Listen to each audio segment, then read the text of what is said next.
applications, because what we're looking at is the rational inequalities and applications from our other book. And it really, there's a lot of stuff we've done before, and it's just applying it in different ways or looking at it in different manners. And so I'm thinking it should be not too bad as far as getting through today. And whatever, I might only do 1 or 2 examples of each, and then the rest I'll do in an extra video to kind of show you some other examples. But it should be caught up anyway. So then tomorrow will be only a review day. How are we doing the review day? Like, should we be like coming up with questions?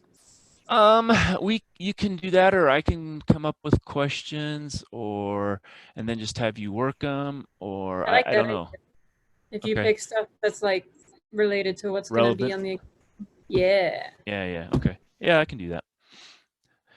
All right, so the first thing is, there's only one really new thing in this whole section, and it's called variations.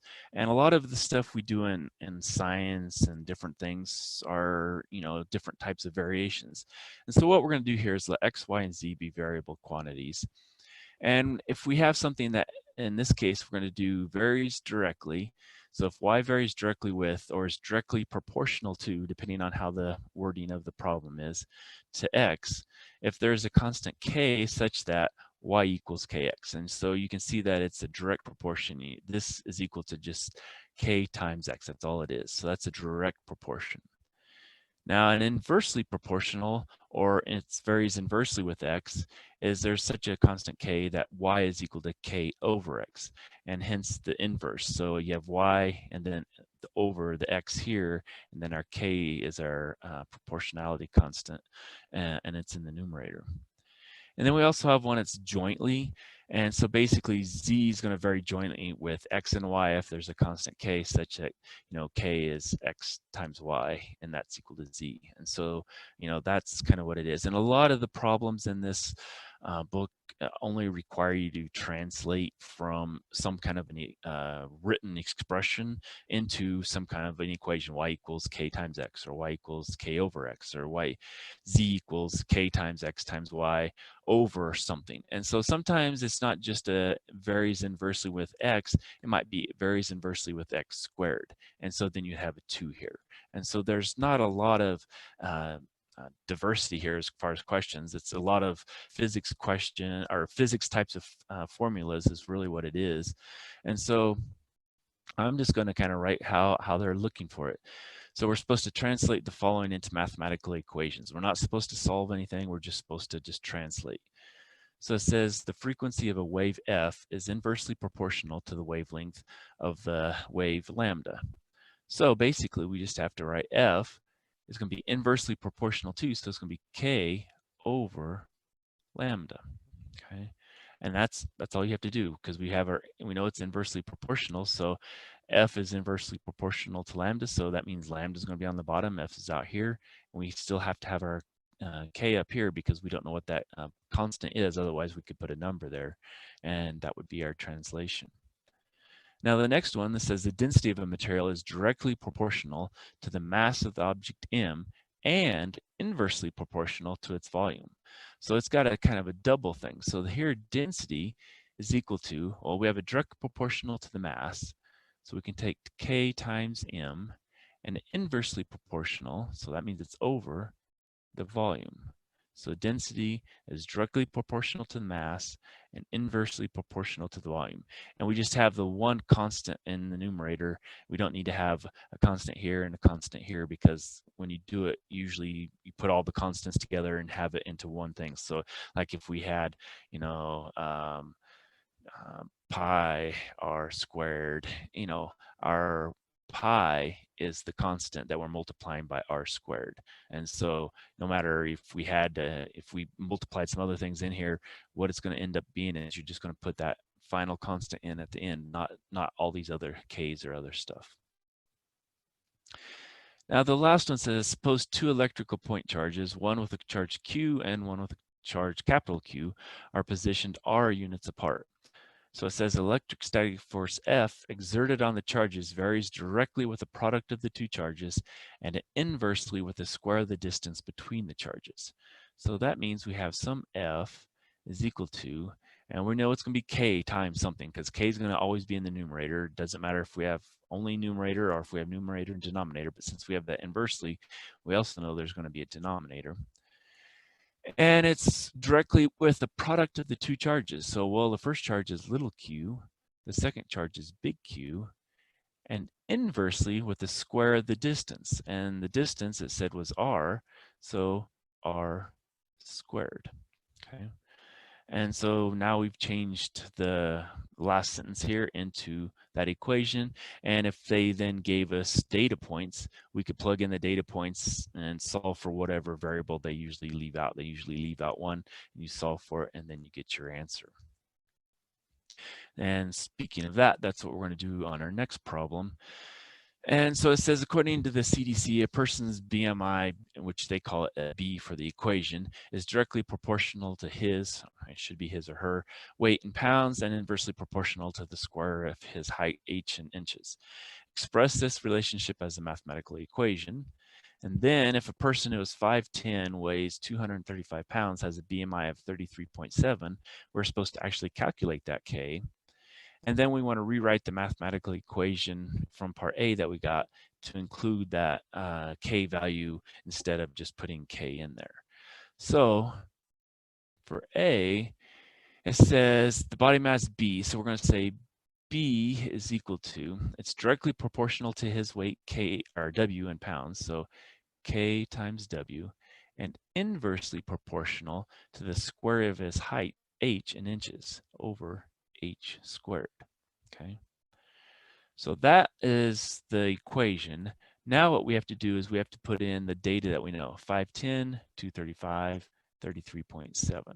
So B then, first off, 5 feet 10 inches is equal to, that's going to be 60, that's going to be 70 inches because we need H in inches. And pounds is okay, and that's okay. So now we can plug everything in. So we say, well, B is 33.7 equals K times W, which is 235, over height, which is 70 squared. And so then what we're going to multiply by is 70 squared over 235, and multiply this by 70 squared over 235. That way we can solve for our K. And if we plug all that into our calculator, where'd my calculator go? I guess we could go over to our share screen and do the online calculator maybe. All right, so what we're going to do is we're going to take 33.7 and then times 70 squared, and then divided by 235, and that's going to be 702.68. So let's go back to our slide, and apparently I moved. So that was 702.68. So that's our proportionality constant. And so then what we have to do is for C, we just plug all that into the original formula here, and we get B is equal to 702.68, and then times W all over H squared. So if you know your weight and you know your height, based on if this is really a true number for the constant, then you could find out what your BMI is. And so, you know, now the actual question says now calculate your own, but I don't think that's fair for everybody to have to calculate their own and show everybody else. So we'll just leave it there, and that's all we have to do. And you just could plug in the numbers again, just kind of like we did up here. Put your weight in, put your height in inches in, and then times the 702.68. Okay. So that's only the real new thing that was in this section. And the rest of the items are working, solving the irrational inequality, but I'm only going to do one of those and this. And I'll do two more in the review video that are a little more difficult. And then after that, it's just pure applications. And so basically translating word problems into some kind of a rational inequality and then solving them. So what we want to do is to solve rational inequalities, we're going to do that table where you have, you know, it's you find the zeros, and then you choose the test coordinates in between them, and then see if it's plus, minus, or whatever. And then whatever satisfies this, that's going to be the interval that works here. So what we need to do is we need to first find our vertical asymptote, which is going to be given from here.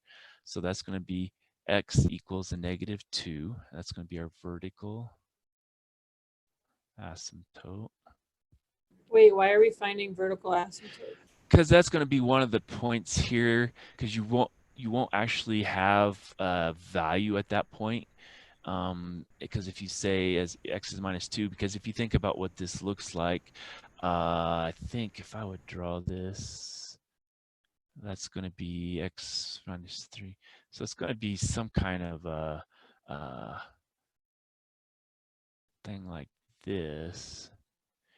And so you're going to have this vertical asymptote here, so it's never going to be that value. And so we're going to need something on this side, and we'll need something on this side, because it might, we don't know if, without graphing it, knowing the vertical asymptote means we won't actually ever have that point there. And so then that's just going to be another way to break up more regions or intervals to kind of test for the signs to be, less than or equal to 0. And then the only other thing we need to do is solve the numerator for equal to 0 to get our x values that are equal to 0. That's typically all you need, is just the x equals 0s here.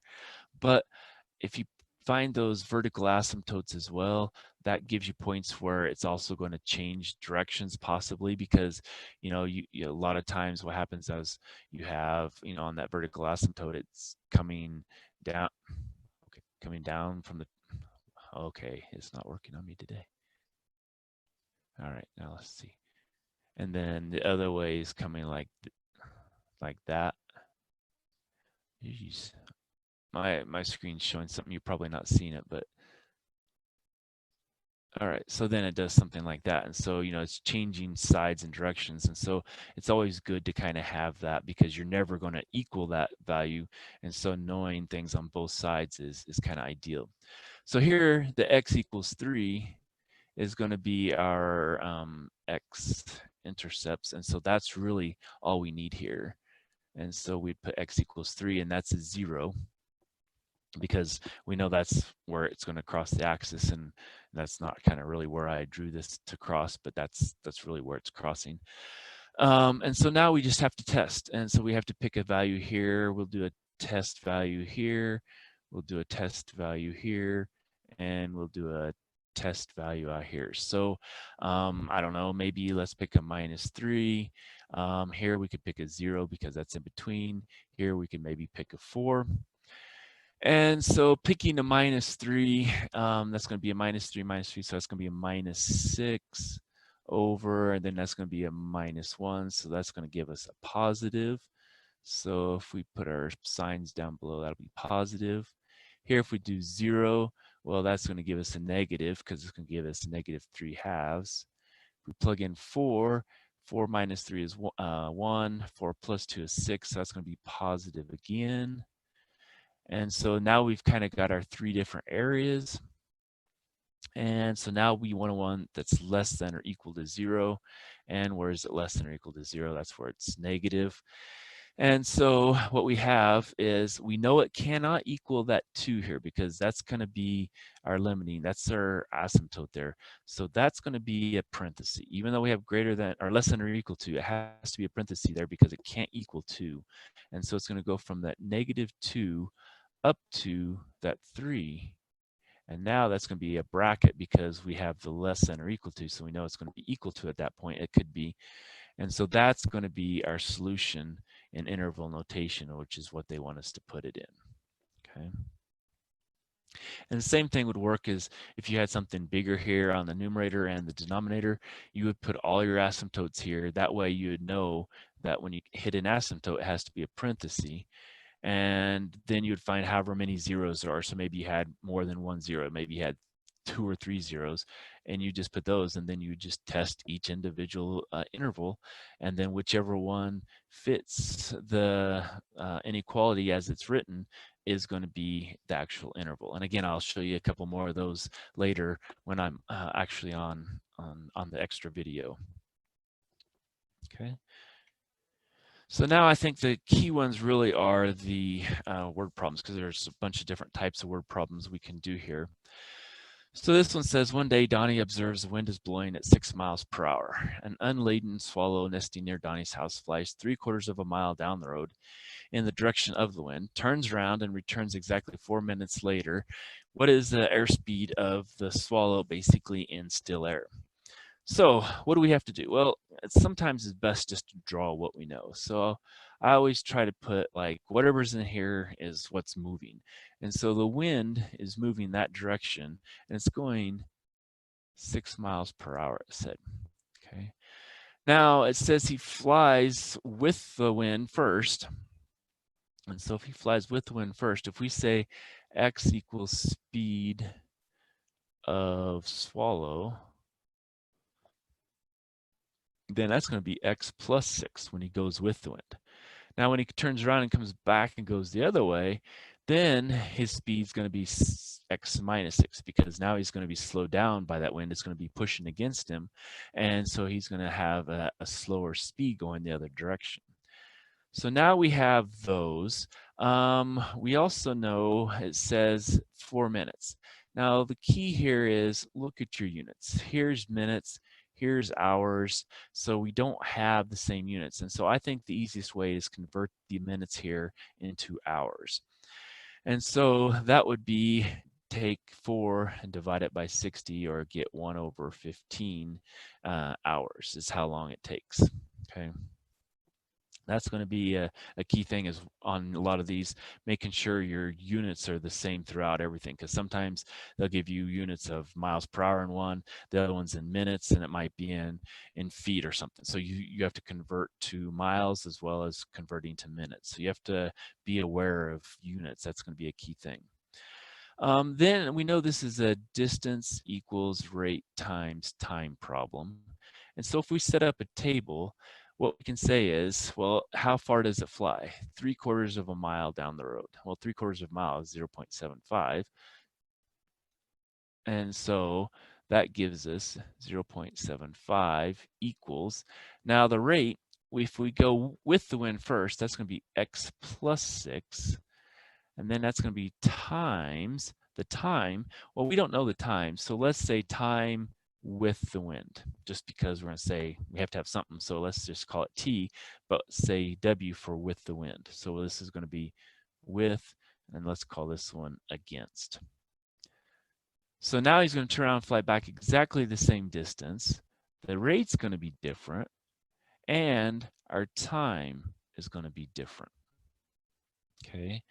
Well, what do we know about those two times? Well, we know that if we take TW plus TA, that's going to be equal to the total time, which we said was the 1/15. So we know that that's 1/15.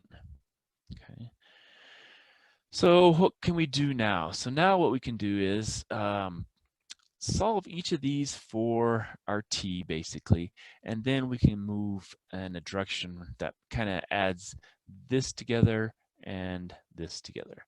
So if we solve those, we get 0.75 over x plus 6 equals tw, and 0.75 over x minus 6 equals ta. And we know if we take TW plus TA, that's 1/15, then we only have a variable of x in there. All the t's are gone. And so then we can say, okay, well, let's say 0.75 over x plus 6, and then plus 0.75 over x minus 6 is equal to 1/15. Okay.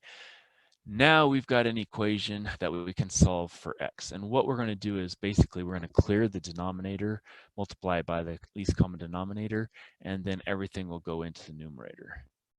And so our common denominator is going to be x plus 6, x minus 6, and 15. Okay. So we're going to take this times each term inside of here. So when we multiply it times the x plus 6 term here, we're going to get 0.75 times, and we have x minus 6, and then times 15, and plus, then we have 0.75 times, well, the x minus 6 cancels here, so we have x plus 6 times, and then 15.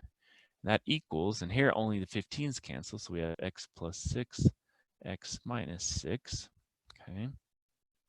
So now, I guess we can try to get to the next page and remember everything we have here. And so we had 0.75 times x plus 6 times 15.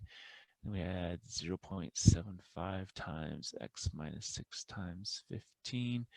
And then we had the x plus 6 times x minus 6. Well, that's going to give us x squared minus 36. So that one we can do easy, get rid of it.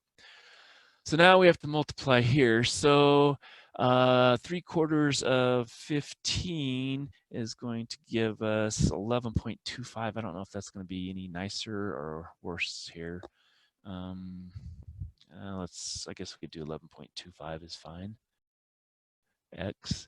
And then what we'll have, because we're going to just multiply that times that and then take it times the binomial here. And then plus 6 times that is going to give us 67.5. And then here we have plus, and then the same thing here. When we multiply that times x, that's going to be 11.25x. And then guess what? That's going to be minus 67.5 equals x squared minus 36. All right, so that cancels that. 11.25 plus 11.25, that's going to be 22.5x. And that's going to equal x squared minus 36. Subtract 22.5x. And so then if we put this up here, so hopefully we have more room, x squared minus 22.5x, and then minus 36 equals 0. Now we've just got a quadratic formula that we can solve. And so we need to solve that by just plugging it in. So it's going to be minus a minus 22.5. So that's 22.5 plus or minus. And then we have 22.5 squared. It's a negative. And then minus 4 times a, which is 1 times minus 36. All over 2 times 1. And so x equals, I'm just going to do this quickly by hand on my calculator. 22.5 squared, and then minus, or actually it's going to be plus 4 times 36, and then the square root of that is going to be 25.5.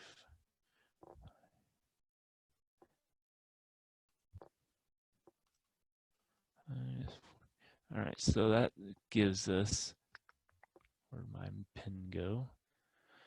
22.5 plus or minus 25.5 over 2. And so now we have x equals, now if we take the minus, notice that that becomes a negative. So we're not going to use the minus, we're going to use the plus. So we add the 2 together, that's going to give us 48 over 2, which is 24. And in relation to this problem, that's going to be 24, what was that? Miles per hour, yeah. That was going to be the speed of the swallow. Okay.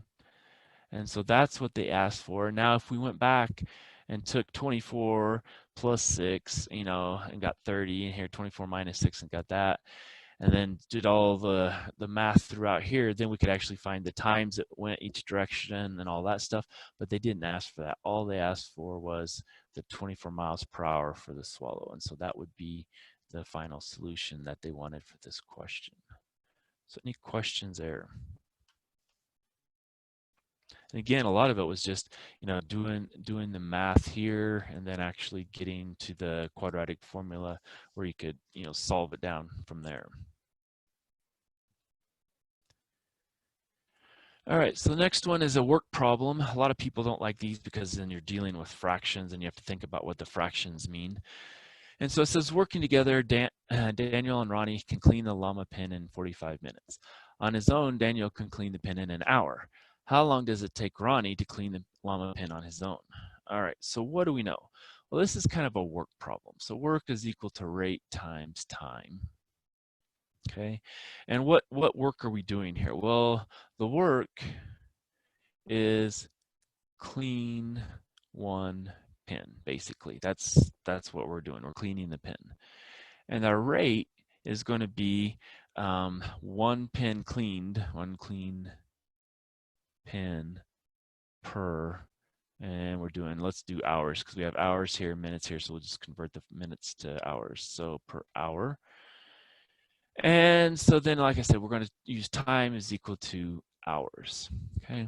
And so those are kind of be our units and how we're going to kind of start converting everything. And so what does it say? It says Daniel cleans a pin an hour. So Daniel is one pin in 1 hour.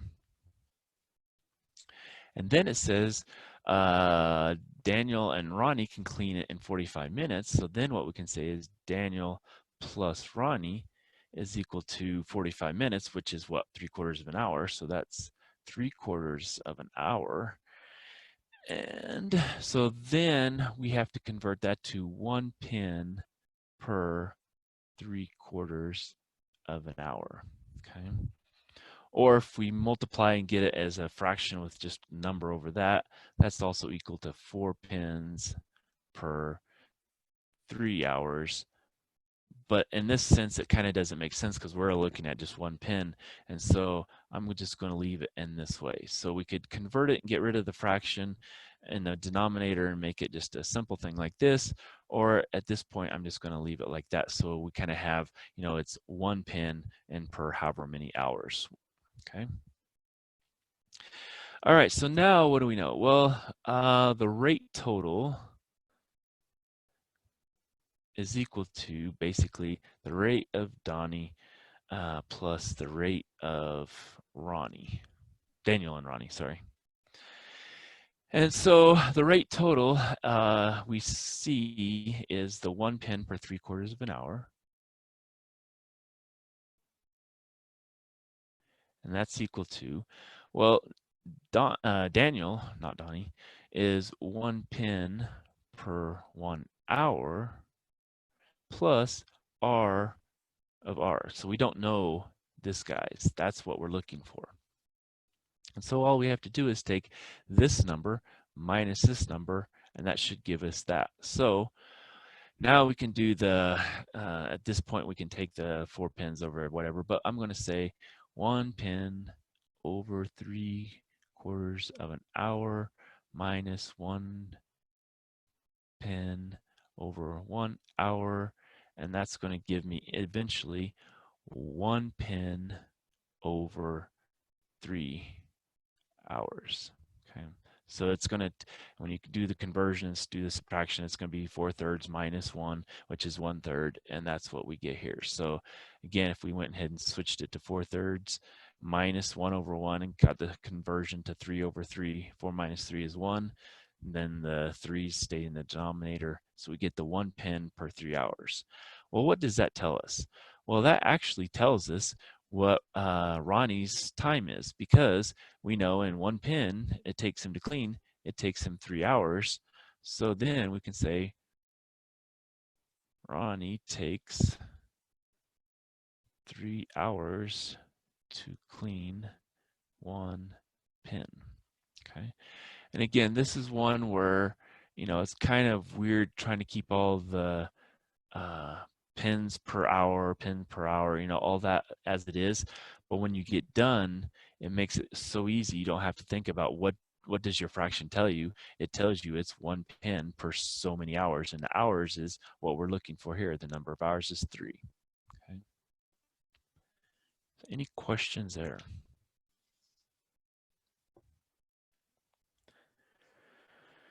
All right, so the next one is something we actually have never talked about in our class, but they give us some nice units for what are the equation for it.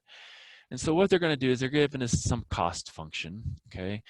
The function c of x equals 0.03x cubed minus 4.5x squared plus 225x plus 250 for x greater than or equal to 0 was used to model the cost in dollars to produce X PortaBoy game systems.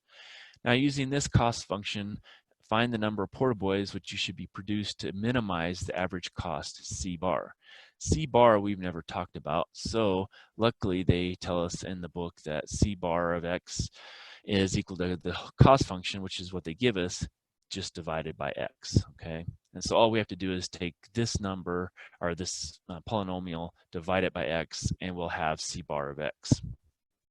So if we do that, Well, what is C bar? Like what? It's the average cost of producing the PortaBoys, and so instead of the actual cost, it's going to be the average cost over however many toys you're going to produce or how many scheme systems you're going to produce. Okay. Yeah, it's the economics, or I don't know, not economics, but that area, that's how they call it, and that's how they define it as far as what they're going to do. And so we just had to know that that's the equation. And so now we're going to use that, take this number or this polynomial, divide it by X, we'll get our average cost function. And then what we can do is we can use that function, plot it in our calculator, and we can find the minimum of it, and then that's help us to solve this equation. So this one's going to be one where technology actually helps us actually solve it. So C bar of X is just going to be equal to these divided by X. So if I take the first one and divide it by X, that's going to give me 0.03x squared. Take the next one's 4.5x. The next one's going to be 225. Oh, no X there though.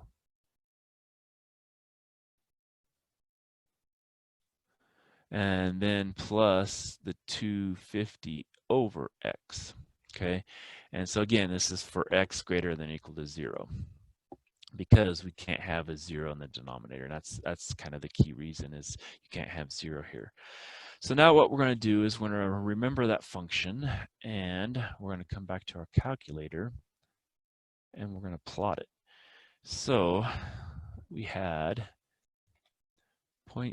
0.03x squared, and we had a minus 4.5x, and we had plus 225, and we had plus 250 divided by X.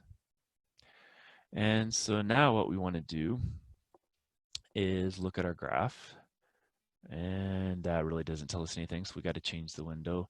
So I think we're going to be in the hundreds. So let's go from, I don't know, negative 100. It looks like we need positive numbers, so we'll do that. Maybe 250. Let's go by 100. I don't know, maybe only go to negative 200 because it's going to be low. Maybe 500. I don't know, 100. Now let's see what we have. All right, so that's kind of what we need. This part goes down, this part goes up, and so our minimum is going to be somewhere in this region here. So we use our second trace in number 3, and it's pretty close there, but let's see. Let's start it there, and then we'll go up on the other side somewhere, and then we can say, okay, we choose somewhere here. And so 75.726 is going to be our minimum. So let me write that down. And so 75.73, and then Y is 59.57. All right. So that's going to be kind of my minimal point. And let's go back to what the question asked for. Find the number of PortaBoys which would be produced to minimize the average cost C bar. And so what we found was our point was 75.73 comma 59.57. And so if we want to make it to the nearest boy, that would be 76. And now we have to figure out the cost. So there's two things we could do. we could plug 76 in here and here, or into the here, here, and here, and here, and solve it. Or, I don't know if you've tried this or not, and now probably I'll never get it to work. If you type 76 right now, it says it's going to find at x equals 76, it's going to give us the point. So it's going to be at 59.56. So let me write that down. 57 actually probably is a better number.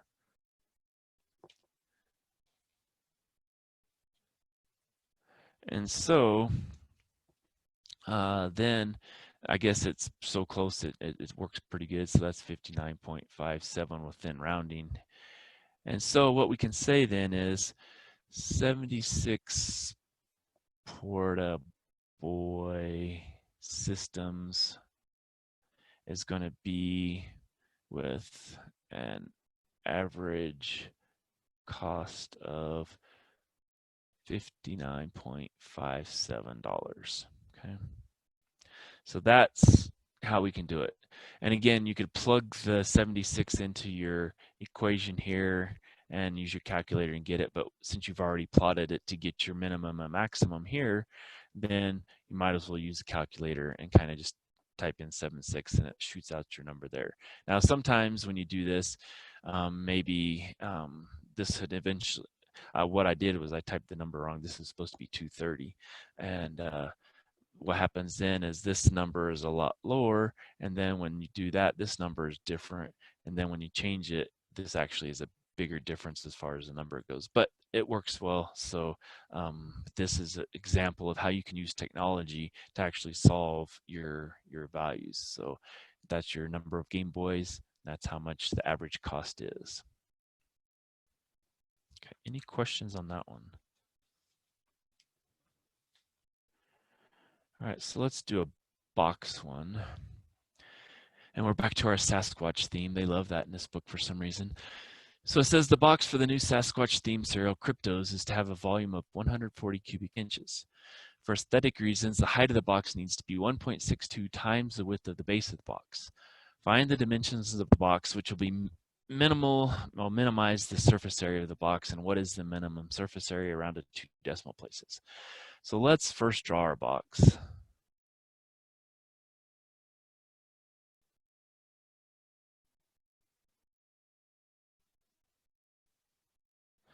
And so what do we know? We have the height is 1.62 times the width. So this is our width.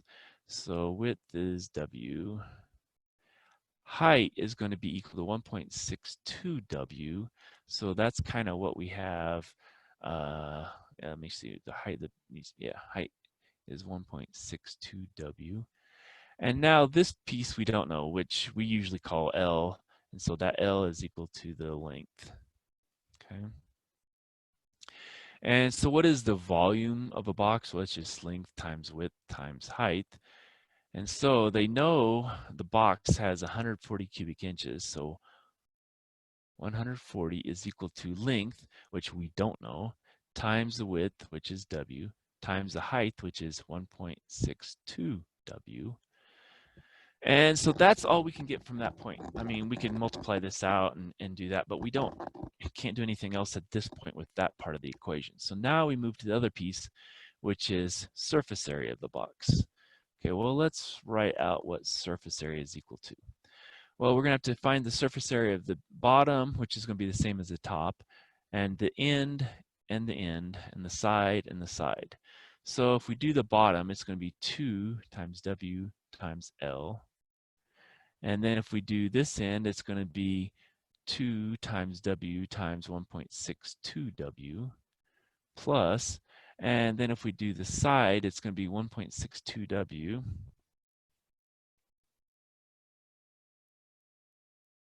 and then that's where I'm at now. It's times L again. Okay, and there was a 2 there still. Okay, so that should give us the kind of the sides. This will give us the ends, and this will give us the base and the top.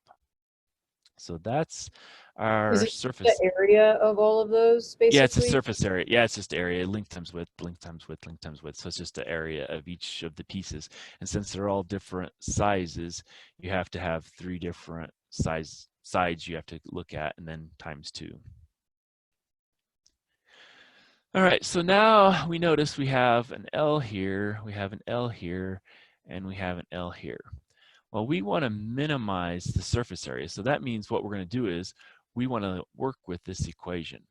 And so if we take now this equation and solve for W, that means we can take and plug in whatever that L is and plug it in these 2 spots here, and that will give us an equation that we can then plug into our calculator and then use that to find the minimum surface area. So if we do that, we're basically going to divide by W.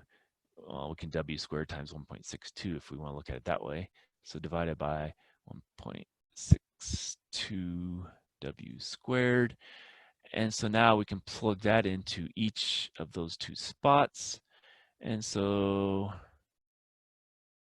that's 2W times 140 over 1.62 W squared.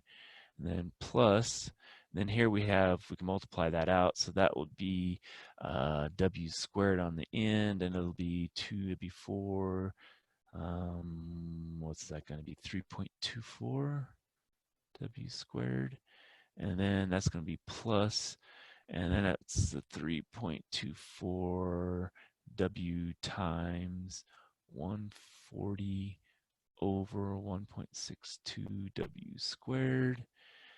And so we've got to this point, and I think because how our calculators work, what I'm going to do is I'm just going to cancel W's where they can be canceled. So that one will cancel 1 here. That one will cancel 1 here. And I'm just going to plug that in, even though it has, 2 times this. I'm not going to worry about multiplying it all out right now. I'm going to go to the calculator, get that, and then plug it in as I do that. So let's move to the calculator. All right, so let's go here. We need to clear that. Let's go out of here. So actually, let's just go in here. So that first one, we had the 2 times 140. So that's going to give us 280. Like I said, I'm just going to leave a lot of things unsimplified just because I think we can do that. And that's going to be divided by the 1.62. And instead of X, I'm going to use, or instead of W, I'm going to use X. Okay, so that was the first term. Our second one was 3.24x squared, or W squared. And then the next one. Didn't we get rid of the squared on that one? Did we get what?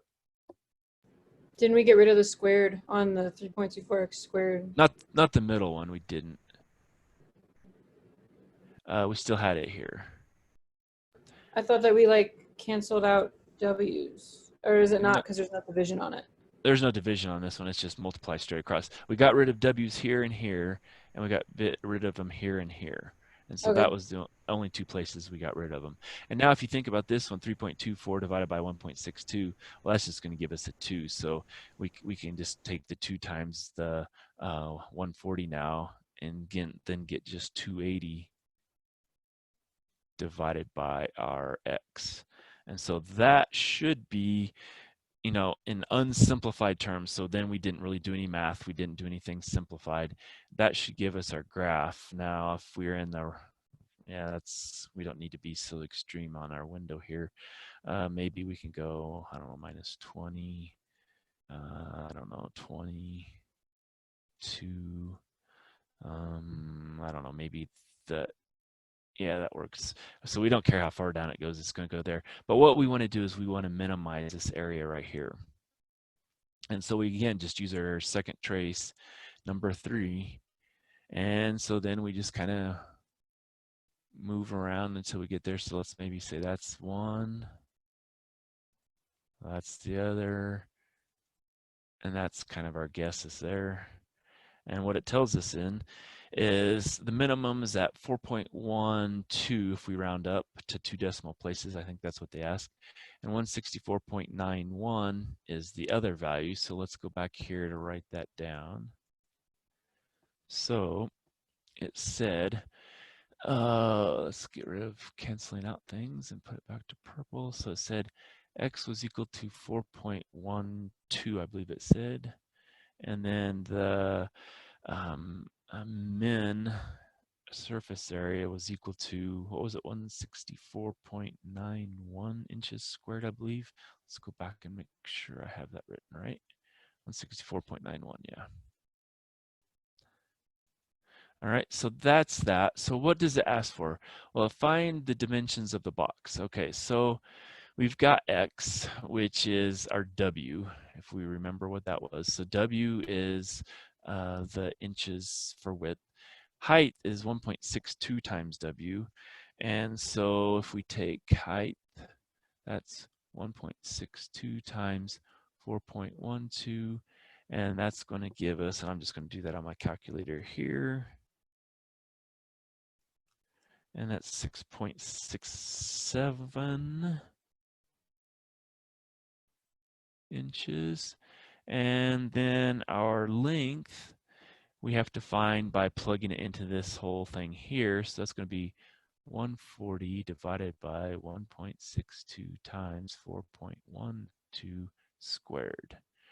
And so plugging that in the calculator, 1.62 times 4.12 squared is 5.09 inches. And so we've got our length, we've got our height, we've got our width, and what is the minimum surface area? That's the value that we get for the y, and that's 164.91 inches squared. Okay. Could you plug, to get the length, if you didn't do it that way, could you just plug it into the volume equation and solve for L? Or is it like... That's what I did. No, like the one above it. Like if you plugged it, like in if here? you plug every, like 140 equals length times... Yeah, you could do it that too. Yeah, once you knew the other two, you could do the 140 equals and then put the 4.12 and then the 6.67 and do it that way. But I just did it. Since I already had that equation format in terms of W, I just plugged it in that way. So yeah, it'll work the other way too, or it should. Again, it's going to be rounding. There's a lot of rounding here. You know, this was 4.119 or something, and so 4.12 is your 2 decimal places, and so I think theoretically all that should still work. Let me check and see here if we take and plug it in. So 140 divided by 4.12 times 6.67. That gives us 5.09. Yeah, so it still gives us a 5.09 no matter which way you do it. Okay. I didn't know how much of the rounding would change that, but yeah, it's good. All right, so let's see here. All right, so let's do this one here. So back to Sasquatch people. And so this is the population of Sasquatch in Portage County was modeled by the function P of t equals 150t over the t plus 15, where t equals 0 represents the year 1803. Okay, so that's kind of a key thing. So t equals 0 is that year. And so what we want to know is, when were there fewer than 100 people, Sasquatches in Portage County? Okay, well, we want this number to be less than that. So we're going to have 150t over t plus 15 is what we're solving, because we want that number of Sasquatches to be less than 100. Well, we just have to solve this like you would solve any kind of thing. And I'm going to multiply both sides by t plus 15 to start with. And so then if I multiply that, I have 150t less than 100t plus 1500. Now I'm going to take everything to the left side, I think.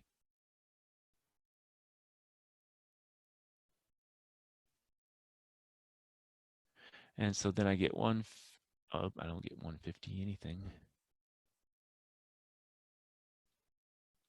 I get 150 minus 100, so that gives me 50t minus 1500 is less than 0. And so now I can solve this, and basically I'm going to factor out the 50, and I'll have t, and then it'll be minus 30 is less than 0.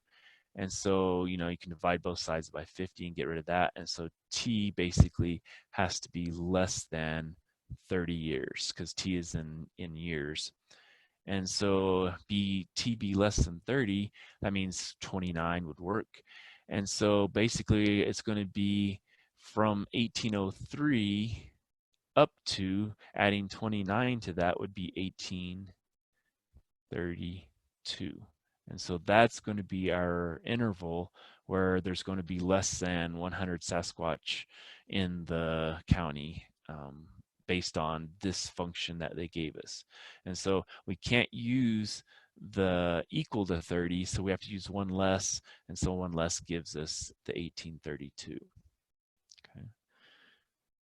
So any questions on that one? And again, that one's just solving a simple inequality, rational inequality. So it's kind of like the original ones we were doing, but now you had the inequality, and you had an actual problem to solve, and you had to think about what the values meant. And so, you know, this was time less than equal to 30. And so basically we just added the 29 to the 1803. Okay, so that's where I'm going to stop for now, because I've got another meeting to go to, and I notice I'm actually on time for once. And then I'll make another video later tonight with the rest of the stuff, and then post them both in here, and you can watch those later.